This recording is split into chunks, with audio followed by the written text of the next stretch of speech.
So now we have our content to communicate our new value proposition and a landing page to display the content and include the copy. Till this point, we have highlighted more than once that if our solution will provide value and remove pain points, the growth will follow.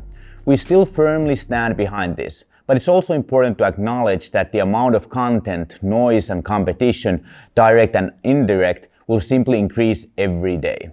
It used to be enough to have a great product or service and just tell people about it. Now it's required to tell about it at the right time, with the right message, in the right channel, with the exact right format. But more good news to follow just now. This is where the magic of influencers will take a major pain away from your shoulders. So instead of spending all your resources on iterating with paid ad creatives and audiences to reach new potential customers, we simply leverage the chosen influencers we have now to build win-win-win content. So this can be in a traditional way of having a social media influencer who has a large following, or as we discussed in step 6, a thought leader from your specific industry or market. Or it can even be your own team member whose personal channels we want to leverage and eventually elevate.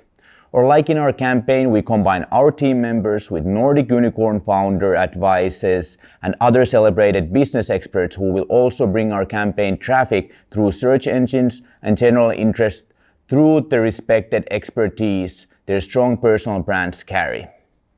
Depending on the case with your content, how it was built with influencers, then choose the best strategy for distributing it across different social media channels and platforms. Once again, the good news is, assuming your influencers actually have influence, they already know when, where, and how to post to maximize their reach.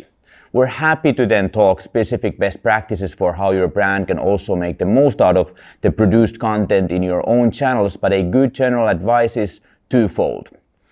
1. Try to distribute the content as close to the exact time the influencers posted as possible. Algorithms pick up the trend up and give it an additional boost. 2. Give the content a paid boost. So instead of just posting as an organic post and try to get as many comments and shares as possible with the CTA, also put some advertising money behind it. The platforms are businesses, and starting with some tens of dollars or euros, they will multiply your reach already. But this is also just where the game starts. We constantly see brands making the mistake of posting and often spending really solid advertising money to distribute their content and then just retreat to wait for a new lead or a deal. That's not totally their fault, since not too long ago this is how most of the platforms still operated. But today all the different channels are competing against each other as well to maximize the time you and I spend on their feeds. And to win at this game, they need to enhance themselves as communities. And to do this, they want comments, lots of comments. So instead of just posting, advertising, and leaving the channel, make sure you have a community management system in place. Even better if this is something your influencers or her team can help you with. But it's not too complicated in any case. Simply be sure to ask questions with your post and then reply to the answers and keep the circle of commenting going. If your campaign is a success, ideally this task will also require solid hours, and if your team is already more than occupied, then don't skip the comments though, but rather get a social media agency or a freelancer to help you with this.